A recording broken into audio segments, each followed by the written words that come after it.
নমস্কাৰ বন্ধু বান্ধৱীসকল জ্ঞানৰ পৰিধি ইউটিউব চেনেললৈ আপোনালোকক স্বাগতম জনাইছোঁ মই প্ৰণৱ খটিয়ৰা।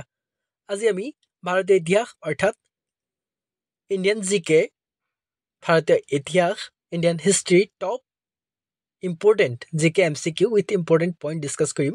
অৰ্থাৎ বাৰে বাৰে পৰীক্ষাসমূহত ৰিপিট হৈ থকা কিছুমান জিকে কুৱেশ্যনছ আৰু যিবোৰ ইণ্ডিয়ান হিষ্ট্ৰীৰ ওপৰত আধাৰিত সেইসমূহ আমি আলোচনা কৰিম। তো যিসকল বন্ধু বান্ধৱী আমাৰ চেনেলৰ লগত পোনপ্ৰথমবাৰৰ বাবে জড়িত হৈছে বা আমাৰ চেনেলৰ ভিডিঅ'সমূহ পোনপ্ৰথমবাৰৰ বাবে চাই আছে, অনুগ্ৰহ কৰি আমাৰ চেনেলটো ছাবস্ক্ৰাইব কৰিব বুলি আশা ৰাখিলোঁ। লগতে আপোনালোকৰ আন বন্ধুবৰ্গৰ মাজত এই ভিডিঅ'সমূহ শ্বেয়াৰ কৰিব বুলি আশা ৰাখিলোঁ। কাৰণ নলেজ যিমানেই শ্বেয়াৰ কৰা যায় সিমানেই দৃঢ় হৈ পৰে, বিকজ শ্বেয়াৰিং ইজ কেয়াৰিং। তো বন্ধু বান্ধৱীসকল দেৰি নকৰাকৈ আজিৰ ভিডিঅ'টো আৰম্ভ কৰোঁ বলক। আজিৰ প্ৰথম প্ৰশ্নটো হৈছে who is the founder of Magadha kingdom? Magadh ৰাজ্যৰ প্ৰতিষ্ঠাপক কোন? আৰু ইয়াৰ উত্তৰটো হৈছে বিম্বিসাৰা। বিম্বিসাৰা হ'ল মগধ ৰাজ্যৰ প্ৰতিষ্ঠাপক। মনত ৰাখিব, এইটো খুব গুৰুত্বপূৰ্ণ। ইয়াৰ পিছৰ প্ৰশ্নটো আহিছোঁ আমি 2 নম্বৰ প্ৰশ্ন। হু ফাউণ্ডেড দ্য নিউ কেপিটেল পাটলিপুত্ৰা? নতুন ৰাজধানী পাটলিপুত্ৰ কোনে প্ৰতিষ্ঠা কৰিছিল? আৰু ইয়াৰ অপশ্যনসমূহ হৈছে A Bimbisara, option B Ajatashatru, option C Ujjayin আৰু অপশ্যন ডি আলেকজেণ্ডাৰ। আৰু ইয়াৰ শুদ্ধ উত্তৰটো হৈছে উজ্জয়িন। উজ্জয়িনে কি কৰিছিল? পাটলিপুত্ৰক নতুন ৰাজধানী পাতিছিল। ইয়াৰ পিছৰ প্ৰশ্নলৈ আহিছোঁ 3 নম্বৰ প্ৰশ্ন। Which of the following dynasty was the first to rule over Magadha? তলৰ কোনটো বংশই প্ৰথমে মগধৰ ওপৰত শাসন কৰিছিল? অৰ্থাৎ মগধক শাসন কৰা প্ৰথম শাসক কোন আছিল? আৰু ইয়াৰ অপশ্যনসমূহ হৈছে এ হাৰিয়াংকাছ, অপশ্যন বি চিচুংগা বা চিচুনাগা, যি ক'ব পাৰে আপোনালোকে, অপশ্যন চি নান্দাছ আৰু অপশ্যন ডি মৌৰিয়াছ। আৰু ইয়াৰ শুদ্ধ উত্তৰটো হৈছে হাৰিয়াংকাছ। চতুৰ্থটো প্ৰশ্নলৈ আহিছোঁ আমি। Which of the following first Indian king in the Indian history who left his records and graves on stones? কি বুলি কৈছে? অসমীয়াত চাব পাৰি আমি ইয়াত। ভাৰতীয় ইতিহাসত প্ৰথম কোনজন ভাৰতীয় ৰজাই নিজৰ অভিলেখ শিলত খোদিত কৰি থৈ গৈছিল? আৰু ইয়াৰ অপশ্যনসমূহ হৈছে A Kalashoka, option B Chandragupta Maurya, option C Bindusara আৰু অপশ্যন ডি অশোকা। আৰু ইয়াৰ শুদ্ধ উত্তৰটো হৈছে সম্ৰাট অশোক। সম্ৰাট অশোকে কি কৰিছিল? যে তেওঁৰ অভিলেখবিলাক শিলত খোদিত কৰি থৈ গৈছিল। খুব গুৰুত্বপূৰ্ণ প্ৰশ্ন এইবিলাক। 5 নম্বৰ প্ৰশ্নলৈ আহিছোঁ আমি। Who is the author of Indica? Indica এখন বিখ্যাত গ্ৰন্থ আৰু ইয়াৰ লেখক কোন বুলি সোধা হৈছে। আৰু ইয়াৰ অপশ্যনসমূহ হৈছে A Fa Hien, option B আবদ, option C মাগাস্থেনিছ আৰু অপশ্যন ডি আল বেৰুনি। মনত ৰাখিব যে ইণ্ডিকাৰ ৰচক হৈছে মেগাস্থেনিছ। এইখিনিতে অপশ্যন ডিত থকা আল বেৰুনিয়ে এখন বিখ্যাত গ্ৰন্থ লিখিছিল। তো আপোনালোকে কমেণ্ট বক্সত ইয়াৰ উত্তৰটো ক'ব বুলি আশা ৰাখিলোঁ। এটা ছাছপেন্স থাকি যাব লাগে ন, যে সেই উত্তৰটো আমি কৈ দিয়া নাই এই ভিডিঅ'টোত, যে কমেণ্টত আপোনালোকে আল বেৰুনিয়ে এখন বিখ্যাত গ্ৰন্থ লিখিছিল আৰু সেইটো আপোনালোকে কমেণ্টত আমাক জনাব বুলি আশা ৰাখিলোঁ। খুবেই বিখ্যাত গ্ৰন্থ সেইখনক লৈ পৰীক্ষাত প্ৰশ্ন আহি থাকে, যে আল বেৰুনিয়ে যিখন গ্ৰন্থ ৰচনা কৰিছিল। ঠিক আছে, 6 নম্বৰ প্ৰশ্নলৈ আহিছোঁ। At the time of Chandragupta Maurya who travel in India? Chandragupta মৌৰ্যৰ সময়ত ভাৰত ভ্ৰমণ কৰা পৰিব্ৰাজক কোন আছিল? আৰু ইয়াৰ অপশ্যনসমূহ হৈছে A Fa Hien, option B Megasthenes, option C Hiuen Tsang আৰু option D all of these. Chandragupta মৌৰ্যৰ সময়ত ভাৰত ভ্ৰমণ কৰা যিগৰাকী পৰিব্ৰাজক আছিল তেওঁ হৈছে মেগাস্থেনিছ। মেগাস্থেনিছে কি লিখিলে? ইতিমধ্যে আমি গম পালোঁ যে ইণ্ডিকা এখন বিখ্যাত গ্ৰন্থ, সেইটো মেগাস্থেনিছে লিখিছিল। আহকচোন ইয়াৰ বিষয়ে অকণ আলোচনা কৰি লওঁ। ইয়াৰ অপশ্যনসমূহত আছে ফাহিয়ান, হিউৱেন চাং আৰু মেগাস্থেনিছ। তো এওঁলোকৰ বিষয়ে জনাটো আমাৰ বাবে খুবেই দৰকাৰী। ভিডিঅ'টো অকণ দীঘলীয়া হ'ব পাৰে, কিন্তু যিবিলাক পইণ্ট যদি আমাৰ কাৰণে খুব গুৰুত্বপূৰ্ণ আৰু সেইবিলাক আলোচনা কৰাত কিহৰ আপত্তি, নহয় জানো? অকল যে MCQ পঢ়িলে আমি বা MCQৰ ওপৰতে ডিপেণ্ড কৰিলে কেতিয়াও ফলপ্ৰসূ হ'ব নোৱাৰে। সেইকাৰণে আমি কিছুমান ইম্পৰ্টেণ্ট পইণ্ট কিছুমান ইয়াত আলোচনা কৰিম। তো সেইবোৰ খুব গুৰুত্বপূৰ্ণ, অপ্ৰয়োজনীয় বা অপ্ৰাসংগিক কিছুমান ডাটাসমূহ আমি ইয়াত সন্নিৱিষ্ট কৰা নাই। তো কেৱল ভিডিঅ'টো ছুটি হ'লেহে লাভজনক হ'ব বুলি নাভাবিলে হ'ল, কথা নাই ন। তো যিয়ে নহওক, Fa-Hien was Chinese pilgrims who visited India during the reign of Chandragupta II on a religious mission. অৰ্থাৎ ফাহিয়ান আছিল এজন চীনা তীৰ্থযাত্ৰী যিয়ে দ্বিতীয় চন্দ্ৰগুপ্তৰ ৰাজত্ব কালত ধৰ্মীয় অভিযানত ভাৰত ভ্ৰমণ কৰিছিল। মনত ৰাখিব, ফাহিয়ান কাৰ সময়ত আহিছিল? চন্দ্ৰগুপ্ত দ্বিতীয়। যাক কি বুলি কোৱা হয় বিক্ৰমাদিত্য হয়নে তো ইয়াৰ পিছত যি 2 নম্বৰ অপশ্যনটোত যি আছিল যে Megasthenes was a Greek diplomat historian and ethnographer whose extensive writings about the culture of India gave an insight into the lives of ancient Indians during the rule of Chandragupta Maurya. Megasthenes আছিল এজন Greek কূটনীতিবিদ ইতিহাসবিদ আৰু নৃতাত্ত্বিক যিয়ে ভাৰতৰ সংস্কৃতিৰ বিষয়ে বিস্তৃত লেখাৰ দ্বাৰা চন্দ্ৰগুপ্ত মৌৰ্যৰ শাসনকালত প্ৰাচীন ভাৰতীয়সকলৰ জীৱনৰ আভাস পোৱা গৈছিল অৰ্থাৎ মেগাস্থেনিছ আহিছিল চন্দ্ৰগুপ্তৰ সময়ত আৰু তেওঁ এজন হৈছে কূটনীতিবিদ ইতিহাসবিদ আৰু এইটো সময়ত অৰ্থাৎ চন্দ্ৰগুপ্ত পিৰিয়ডত ভাৰতৰ যিবিলাক জীৱনৰ অভ্যাস বা আভাস সেইখিনি সম্পূৰ্ণ ক'ত পোৱা গৈছিল যে এই ইণ্ডিকা নামৰ গ্ৰন্থত পোৱা গৈছিল মনত ৰাখিব এইটো খুব গুৰুত্বপূৰ্ণ ইয়াৰ পিছত কিংবদন্তি অনুসৰি ৰজা চেলিউকাছ নিকেটৰে তেওঁৰ কন্যা হেলেনাক চন্দ্ৰগুপ্ত মৌৰ্যৰ সৈতে বিবাহৰ প্ৰস্তাৱ দিছিল আৰু এই হেলেনাৰ আন এটা নাম হৈছে কাৰ্লেনিয়া মনত ৰাখিব এইটো খুব গুৰুত্বপূৰ্ণ কেতিয়াবা হেলেনা আহে কেতিয়াবা কাৰ্লেনিয়া বুলিও আহে আৰু চেলিউকাছ নিকেটৰে তেওঁৰ কন্যা আছিল চেলিউকাছ নিকেটৰ আৰু তেওঁ চন্দ্ৰগুপ্ত মৌৰ্যৰ সৈতে বিবাহৰ প্ৰস্তাৱ দিছিল তদুপৰি চন্দ্ৰগুপ্ত মৌৰ্যৰ দৰবাৰলৈ গ্ৰীক দূত পঠিয়াবলৈও সিদ্ধান্ত লোৱা হৈছিল গতিকে তেতিয়াৰ চেলিউকাছ প্ৰথম নিকেটৰৰ ৰাষ্ট্ৰদূত মেগাস্থেনিছক মৌৰ্য ৰাজ দৰবাৰলৈ পঠিওৱা হ'ল অৰ্থাৎ মেগাস্থেনিছক কোনে পঠিয়াইছিল চেলিউকাছ নিকেটৰে মনত ৰাখিব এইটো খুব গুৰুত্বপূৰ্ণ গ্ৰীচৰ ৰাষ্ট্ৰদূত মেগাস্থেনিছে খ্ৰীষ্টপূৰ্ব 302ৰ পৰা 298 চনৰ ভিতৰত চন্দ্ৰগুপ্ত মৌৰ্যৰ দৰবাৰ ভ্ৰমণ কৰিছিল চন্দ্ৰগুপ্তৰ ৰাজত্বৰ সাক্ষী হৈ তেওঁ ইণ্ডিকা নামৰ গ্ৰন্থখনত এই বিষয়ে লিখিছিল এইটো খুব গুৰুত্বপূৰ্ণ তো গোটেইখিনি বিৱৰণ চন্দ্ৰগুপ্ত মৌৰ্যৰ পিৰিয়ডত সেইখিনি আমি ক'ত পাওঁ ইণ্ডিকাত পাওঁ এইটো এখন বিখ্যাত গ্ৰন্থ আৰু মনত ৰাখিব যে ইণ্ডিকাটো গ্ৰীকৰ হৈ গ'ল সেইটো গম পালোঁ লগতে কি আছিল চাণক্য চন্দ্ৰগুপ্ত মৌৰ্যৰ লগত আছিল তো চাণক্য এখন বিখ্যাত গ্ৰন্থ লিখি উলিয়াইছিল আমি সকলোৱে জানো অৰ্থশাস্ত্ৰ আৰু চাণক্য অৰ্থাৎ বিষ্ণুগুপ্ত কৌটিল্য একেই বিষ্ণুগুপ্তৰ আন দুটা নাম আছিল চাণক্য আৰু বিষ্ণুগুপ্ত কৌটিল্য মনত ৰাখিব এইখিনি খুব গুৰুত্বপূৰ্ণ ইয়াৰ পিছত ৰজাৰ প্ৰশাসনৰ বিৱৰণ মেগাস্থেনিছৰ কিতাপত অতি বিশদভাৱে পোৱা যায় কোনখন কিতাপ ইণ্ডিকাত তেওঁৰ বিৱৰণী অনুসৰি সেই সাম্ৰাজ্য নিৰ্মাণ কৰা সৈন্য গৰু ঘোঁৰা আৰু হাতীৰ যোগানৰ ওপৰত বহু পৰিমাণে নিৰ্ভৰশীল আছিল সামৰিক পশুধন নামেৰে জনাজাত এটা খণ্ডও আছিল এইখিনি ইণ্ডিকাত উল্লেখ আছে এই বৃহৎ চৰকাৰী ব্যয় আৰু ইয়াৰ নীতিৰ বিষয়ে মেগাস্থেনিছৰ বিৱৰণীয়ে চন্দ্ৰগুপ্ত মৌৰ্যৰ সফলতাৰ বিষয়ে গুৰুত্বপূৰ্ণ প্ৰমাণ দিয়ে মেগাস্থেনিছে মৌৰ্য সাম্ৰাজ্যৰ কাঠৰ স্থাপত্যকো প্ৰশংসা কৰিছিল তেওঁৰ মতে পাটলিপুত্ৰৰ মৌৰ্য ৰাজপ্ৰসাদ ইৰাণৰ ৰাজধানীৰ দৰেই ভয়ংকৰ আছিল এইখিনি তেওঁ মৌৰ্য সাম্ৰাজ্যৰ লৈ পেলাই তো তেওঁ যিখিনি ডাটাখিনি পাইছিল সেই তাৰ ওপৰত লিখিছিল পলিব্ৰেথা এইটো মনত ৰাখিব খুব গুৰুত্বপূৰ্ণ পলিব্ৰুথা নামেৰে জনাজাত পাটলিপুত্ৰৰ কাঠৰ নিৰ্মাণৰ কথাও তেওঁ গ্ৰীক আৰু লেটিন লেখকসকলৰ আগত উল্লেখ কৰিছিল এইটো খুব গুৰুত্বপূৰ্ণ যে পলিব্ৰেথা যিটো কাঠৰ নিৰ্মাণ শৈলী এইটো ইণ্ডিকাটো পোৱা যায় ইয়াৰ পিছত কুমাৰ ভাস্কৰ বৰ্মন আমি কাক পাইছিলোঁ অপশ্যনত আছিল আমাৰ ভাস্কৰ বৰ্মন হয়নে হিউৱেন চাঙৰ কথা উল্লেখ আছিল তো হিউৱেন চাঙে এগৰাকী চীনা পৰিব্ৰাজক আছিল মনত ৰাখিব যে কুমাৰ ভাস্কৰ বৰ্মনৰ শাসনকালত হিউৱেন চাং কামৰূপলৈ আহিছিল হিউৱেন চাঙে ৰচনা কৰা গ্ৰন্থখনৰ নাম আছিল চিয়ুকি মনত ৰাখিব এইটো খুব গুৰুত্বপূৰ্ণ থানেশ্বৰ ৰাজ্যৰ ৰজা হৰ্ষবৰ্ধনৰ সময়ত তেওঁ ভাৰতলৈ আহিছিল এইটো গুৰুত্বপূৰ্ণ যে ইয়াত আৰু এটা লিংক হৈ আছে প্ৰশ্নটো যে কুমাৰ ভাস্কৰ বৰ্মনৰ সমসাময়িক থানেশ্বৰৰ ৰজা কোন আছিল এইটো আমি গম পালোঁ যে তেওঁ আছিল হৰ্ষবৰ্ধন খুব গুৰুত্বপূৰ্ণ ইয়াৰ পিছত ভাস্কৰ বৰ্মনে হৰ্ষবৰ্ধনলৈ চীনা পৰিব্ৰাজক হিউৱেন চাং মাতিবলৈ এজন কটকী পঠিয়াইছিল সেইটোও খুব গুৰুত্বপূৰ্ণ আহক তাৰ বিষয়ে আমি আলোচনা কৰোঁ থানেশ্বৰ ৰাজ্যৰ ৰজা হৰ্ষবৰ্ধনৰ সময়ত তেওঁ ভাৰতলৈ আহিছিল অৰ্থাৎ কোন যে হিউৱেন চাং ভাস্কৰ বৰ্মনে হৰ্ষবৰ্ধনলৈ বন্ধুত্ব প্ৰস্তাৱ আগবঢ়াবলৈ পঠিয়াই দিয়া কটকীজনৰ নাম হ'ল হংসবেগ বা হংসবেগা 606 খ্ৰীষ্টাব্দত হৰ্ষবৰ্ধন ৰাজসিংহাসনত বহিছিল অৰ্থাৎ থানেশ্বৰৰ ৰজা হৰ্ষবৰ্ধন আছিল বৰ্ধন বংশৰ আৰু এই বৰ্ধন বংশৰ প্ৰতিষ্ঠাতা আছিল প্ৰভাকৰ বৰ্ধন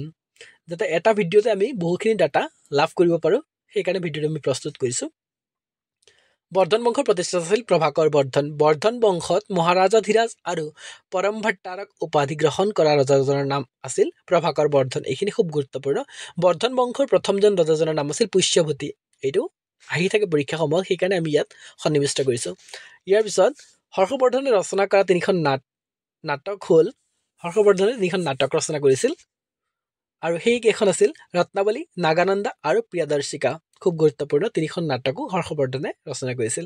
হৰ্ষবৰ্ধনে ৰাজত্ব কৰাৰ পাছৰ পৰা এটা নতুন যুগৰ সূচনা কৰিছিল আৰু সেই যুগটোৰ নাম আছিল হৰ্ষাব্দ।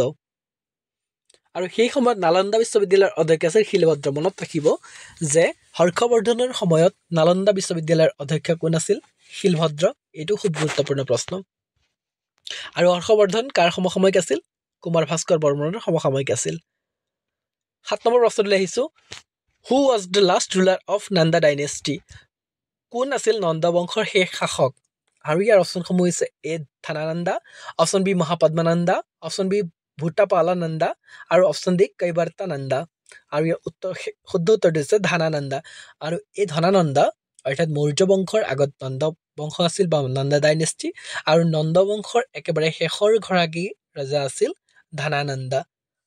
তো এই ধনানন্দক চন্দ্ৰগুপ্ত মৌৰ্যই পৰাস্ত কৰি মৌৰ্য বংশৰ প্ৰতিষ্ঠা কৰিছিল। এইখিনি আমি জানো, আৰু ইয়াৰ আগৰ ভিডিঅ'সমূহতো আমি ইয়াৰ বিষয়ে আলোচনা কৰিছিলোঁ। 8 নম্বৰ প্ৰশ্নলৈ আহিছোঁ আমি এতিয়া, যে Nalanda Mahavira site is in situated. Nalanda Mahavira site ক'ত অৱস্থিত? আৰু অপশ্যনসমূহ হৈছে A Rajasthan, option B Assam, option C Bihar আৰু option D Gujarat. Nalanda Mahavira site অৱস্থিত বিহাৰত। খুব গুৰুত্বপূৰ্ণ এইটো। ইয়াৰ পিছৰ প্ৰশ্নলৈ আহিছোঁ। Which area of India was known as Avantika in ancient times? ভাৰতৰ কোনটো অঞ্চল প্ৰাচীন কালত অৱন্তিকা নামেৰে জনাজাত আছিল? আৰু ইয়াৰ অপশ্যনসমূহ হৈছে A Awadh, option B Rohilkhand, option C Bundelkhand আৰু অপশ্যন ডি মালৱা। আৰু ইয়াৰ শুদ্ধ উত্তৰটো হৈছে মালৱা। অৰ্থাৎ প্ৰাচীন কালত অৱন্তিকা নামেৰে মালৱা প্ৰসিদ্ধ আছিল বা জনাজাত আছিল। 10 নম্বৰ প্ৰশ্নলৈ আহিছোঁ আমি এতিয়া। Name the kingdom which first use elephants in war. যুদ্ধত প্ৰথমে হাতী ব্যৱহাৰ কৰা ৰাজ্যখনৰ নাম কি? আৰু ইয়াৰ অপশ্যনসমূহ হৈছে A Kosala, option B Magadha, option C Champa আৰু অপশ্যন ডি অৱন্তিকা। মনত ৰাখিব যে যুদ্ধত প্ৰথমে হাতী ব্যৱহাৰ কৰিছিল এখন ৰাজ্যই, আৰু সেইখন হৈছে মগধ। খুব গুৰুত্বপূৰ্ণ।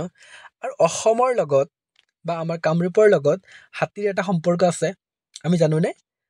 যে ভগদত্ত, হয়নে? ভগদত্তই কি কৰিছিল? হাতী যুঁজাৰু আছিল তেওঁৰ নিজৰ কন্যা ভানুমতীক কৌৰৱৰাজ দুৰ্যোধনলৈ বিয়া দিছিল, আৰু তেওঁ মহাভাৰতৰ যুদ্ধত অংশগ্ৰহণ কৰিছিল। এইখিনি আমি জানো, নহয়নে? আৰু গুৱাহাটীত থকা যিটো দীঘলী পুখুৰী, সেইটো ভগদত্তই খনন কৰিছিল, হয়নে? এইখিনি অলপ আমি জানিব লাগিব। আৰু এই ভগদত্তৰ বিখ্যাত হাতীটোৰ নাম কি আছিল? সুপ্ৰতিকা। তো এইখিনি আমি ডাটা জানিব লাগিব, সেইকাৰণে আমি মাজে মাজে আলোচনাও কৰি আছোঁ। ইয়াৰ পিছৰ প্ৰশ্নটোলৈ আমি আহিছোঁ এতিয়া। Who is the first foreign invader of the India? ভাৰতৰ প্ৰথম বিদেশী আক্ৰমণকাৰী কোন? আৰু ইয়াৰ অপশ্যনসমূহ হৈছে A Alexander, option B Cyrus, option C Sandrocottus আৰু অপশ্যন ডি ফাহিয়ান। আৰু ইয়াৰ শুদ্ধ উত্তৰটো হৈছে এলেকজেণ্ডাৰ। এলেকজেণ্ডাৰ হ'ল প্ৰথম বিদেশী আক্ৰমণকাৰী। 12 নম্বৰ প্ৰশ্নটোলৈ আহিছোঁ আমি এতিয়া। In which year Alexander invaded India? কোন বছৰত আলেকজেণ্ডাৰে ভাৰত আক্ৰমণ কৰিছিল? আৰু ইয়াৰ অপশ্যনসমূহ হৈছে A 326 BC, option B 316 BC, option C 346 BC আৰু অপশ্যন ডি 256 BC। আৰু ইয়াৰ শুদ্ধ উত্তৰটো হৈছে আলেকজেণ্ডাৰে কেতিয়া ভাৰত আক্ৰমণ কৰিছিল? 256 BC। 13 নম্বৰ প্ৰশ্নটোলৈ আহিছোঁ আমি এতিয়া। Which of the following rulers known as Napoleon of India? Known হ'ব লাগে সেইটো, যে কোনজন শাসকক নেপোলিয়ন বুলি জনা যায়? তলৰ কোনজন শাসকক ভাৰতৰ নেপোলিয়ন বুলি জনা যায়? আৰু ইয়াৰ অপশ্যনসমূহ হৈছে A Samudragupta, option B Ashoka, option C Chandragupta আৰু অপশ্যন ডি স্কন্দগুপ্তা। আৰু ইয়াৰ শুদ্ধ উত্তৰটো হৈছে সমুদ্ৰগুপ্ত। সমুদ্ৰগুপ্তক ভাৰতৰ নেপোলিয়ন বুলি কোৱা হয়। এইখিনি মনত ৰাখিব যে অসমৰ নেপোলিয়ন বুলি কাক কোৱা হয়? আহোম ৰজা চুহুংমুঙক। আৰু চুহুংমুঙক আমি কি বুলি কওঁ? যে দিহিঙীয়া ৰজা বুলি জানো, হয়নে? দিহিঙীয়া ৰজা আছিল তেওঁ, আৰু তেওঁ শকাব্দ প্ৰচলন কৰিছিল। এইখিনি খুব গুৰুত্বপূৰ্ণ। চুহুংমুং দিহিঙীয়া ৰজা, দিহিঙীয়া ৰজা বুলি কোৱা হয়। আৰু ইয়াৰ পিছৰ প্ৰশ্নটোলৈ আমি আহিছোঁ এতিয়া। বেটেল অফ হাইডেস্পেছৰ যুদ্ধ কাৰ কোনখন নদীৰ ওচৰত যুদ্ধ হৈছিল হাইডেস্পাছ অৰ্থাৎ battle of Hydaspes fought between whom and near which river আৰু ইয়াৰ অপশ্যনসমূহ হৈছে A Ashok and Ravi river Maurya and Ravi river Buddha and Sutlej river আৰু option D Alexander and Jhelum river ইয়াৰ শুদ্ধ উত্তৰটো হৈছে এলেকজেণ্ডাৰ এণ্ড ঝেলেম ৰিভাৰ 15 নম্বৰ প্ৰশ্নটোলৈ আমি আহিছোঁ এতিয়া যে who came in power by killing his father যি পিতৃক হত্যা কৰি ক্ষমতাত কোন আহিছিল অৰ্থাৎ নিজৰ পিতৃক হত্যা কৰি ক্ষমতাত বহিছিল কোনে আৰু ইয়াৰ অপশ্যনসমূহ হৈছে A Bimbisara option B Avanti option C Kushala আৰু অপশ্যন ডি অজাতশত্ৰু আৰু ইয়াৰ শুদ্ধ উত্তৰটো হৈছে অজাতশত্ৰু 16 নম্বৰ প্ৰশ্নটোলৈ আহিছোঁ আমি who is the first ruler to maintain the 6 wings of arm forces সশস্ত্ৰ বাহিনীৰ 6 শাখা বজাই ৰখা প্ৰথম শাসক কোন আছিল আৰু অপশ্যনসমূহ হৈছে A Ashoka option B Kanishka option C Chanakya আৰু অপশ্যন ডি চন্দ্ৰগুপ্ত মৌৰ্য আৰু ইয়াৰ শুদ্ধ উত্তৰটো হৈছে option D Chandragupta Maurya 17 number প্ৰশ্নটোলৈ আহিছোঁ আমি এতিয়া battle of Chausa fought between চৌচাৰ যুদ্ধ কাৰ লগত হৈছিল আৰু অপশ্যনসমূহ হৈছে A Ashoka and Porus option B Akbar and Ashok option C Alexander and Porus আৰু option D Shershah and Humayun আৰু ইয়াৰ শুদ্ধ উত্তৰটো হৈছে শ্বেৰশ্বাহ এণ্ড হুমায়ুন ইয়াৰ পিছৰ প্ৰশ্নটোলৈ আহিছোঁ আমি হু বিল্ড সাঞ্চি স্তূপা কোনে সাঁচি স্তূপ নিৰ্মাণ কৰিছিল option A Cyrus option B Ashoka option C Kalinga option D Maurya আৰু ইয়াৰ শুদ্ধ উত্তৰটো হৈছে অশোকা এইখিনি মনত ৰাখিব এডিক্স অফ অশোকা অশোকৰ কিছুমান ইনস্ক্ৰিপশ্যন আছিল শিলালিপি আছিল সেইবিলাকৰ বিষয়ে আমি আলোচনা কৰোঁ edicts of Ashoka types of inscriptions there are 4 types of Ashoka edicts These edicts were classified based on the surface of which they were inscribed. James Prinsep in 1837 deciphered the Ashokan inscription for the first time. কি বুলি কৈছে যে এই আদেশবোৰ যে পৃষ্ঠাত লিখা হৈছিল তাৰ ওপৰত ভিত্তি কৰি শ্ৰেণীভুক্ত কৰা হৈছিল 1837 চনত জেমছ প্ৰিন্সেপে প্ৰথমবাৰৰ বাবে অশোকৰ শিলালিপিসমূহ ডিচিফাৰ কৰিছিল আৰু এই অশোকৰ শিলালিপিসমূহ কেই প্ৰকাৰৰ আছিল অশোকৰ আদেশ শিলালিপিৰ প্ৰকাৰ types of inscriptions there are 4 types of Ashok edicts অৰ্থাৎ 4টা আদেশ পোৱা যায় অশোকৰ আৰু দেয়াৰ অশোকৰ আদেশ 4 প্ৰকাৰৰ সেইবোৰ আমি তলত উল্লেখ কৰিছোঁ যে মেজৰ ৰক এডিক্টছ ডাঙৰ ডাঙৰ শিলৰ আদেশ মাইনৰ ৰক এডিক্টছ সৰু সৰু শিলৰ আদেশ মেজৰ পিলাৰ এডিক্টছ মুখ্য স্তম্ভৰ আদেশ আৰু মাইনৰ পিলাৰ এডিক্টছ সৰু সৰু স্তম্ভৰ আদেশ Ashoka's edicts major rock edicts deal with Ashoka's vision of peaceful existence by following Dhamma. There are about 14 major rock edicts and they are significantly detailed and extensive. All of the major rock edicts of Ashoka were inscribed on large rocks except the Kandhar Greek edict of Ashoka. These Ashoka edicts were located on the frontiers of the territory controlled by Emperor Ashok. Ashok সম্পাদনা major rock আদেশ ডাঙৰ ডাঙৰ শিলৰ আদেশত ধাম্মা অনুসৰণ কৰি অশোকৰ শান্তিপূৰ্ণ অস্তিত্বৰ দৃষ্টিভংগীৰ বিষয়ে আলোচনা কৰা হৈছে তাত আমাৰ ধাম্মাৰ কথা উল্লেখ কৰা হৈছে বৌদ্ধৰ ধাম্মা যিটো আছে আৰু প্ৰায় 14টা প্ৰধান শিলৰ আদেশ আছে আৰু ইয়াৰ বিশদ আৰু বিস্তৃত তাত কি আছে মেজৰ এডিকত 14টা প্ৰধান হেৰি আছে ইনস্ক্ৰিপশ্যন আছে আৰু অশোকৰ কন্দাহাৰ গ্ৰীক আদেশৰ বাহিৰে অশোকৰ সকলোবোৰ প্ৰধান শিলৰ আদেশ বৃহৎ শিলত লিখা আছে ডাঙৰ ডাঙৰ শিলত গোটেইখিনি লিখা নাই কেৱল কন্দাহাৰ গ্ৰীক আদেশৰ বাহিৰে বাকীখিনি ডাঙৰ শিলত লিখা আছে কেৱল কন্দাহাৰটো সৰু শিলত লিখা হৈছে আৰু এই অশোক আদেশ সম্ৰাট অশোকৰ নিয়ন্ত্ৰিত ভূখণ্ডৰ সীমাত অৱস্থিত অৰ্থাৎ অশোকে যিমানখিনি ঠাই কভাৰ কৰিছিল সেই ভূখণ্ডৰ ভিতৰতে এইখিনি পোৱা যায় 19 নম্বৰ প্ৰশ্নলৈ আহিছোঁ আমি এতিয়া Who conquered the Avanti kingdom? Avanti ৰাজ্য কোনে জয় কৰিছিল অপশ্যন এ হৈছে Cyrus option B Chandragupta Maurya option C Vardhaman option D Shishunaga আৰু মনত ৰাখিব যে অৱন্তী ৰাজ্য কোনে জয় কৰিছিল চিচুংগা বা চিচুনাগা যি বুলি ধৰি দিব পাৰে আৰু ইয়াৰ পিছৰ প্ৰশ্নটো আহিছে একেবাৰে শেষৰ প্ৰশ্ন আজি